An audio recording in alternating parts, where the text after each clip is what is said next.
So, Allen countered with his own theory, and this is still back in the 60s.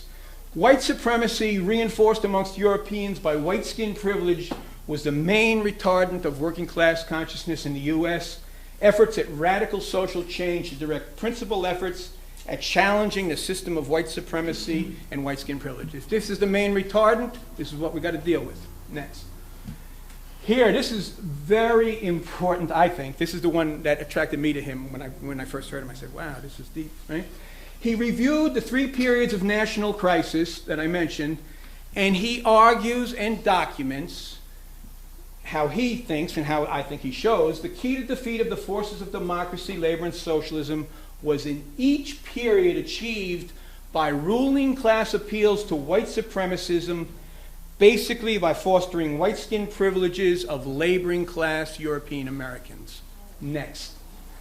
Here's the Great Depression, the most recent one. Here's an example. Great Depression, what happens? There's all that struggle we know about, but Ira Katznelson teaches history up at Columbia University. He's written a book, When Affirmative Action Was White. Describes how each and every federal program from the 1930s into the 1960s was shaped in a white supremacist fashion. We look at the major labor legislation. Again, that's the background I'm coming out of. The Fair Labor Standards Act, the National Labor Relations Act, Social Security until 1951. They exclude agricultural and domestic workers.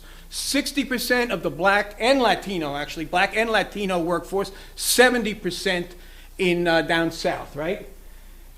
The GI Bill. The GI Bill, you can get a home with 0 down payment and a low interest loan, right? Here's where we live, New York area.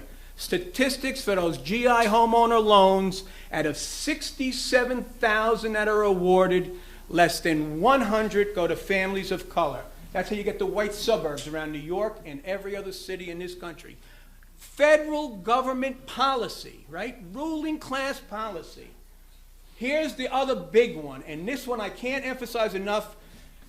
I really can't emphasize this one enough. This whole jobs thing, right? And people say, oh, we need an FDR-type jobs program. Not quite.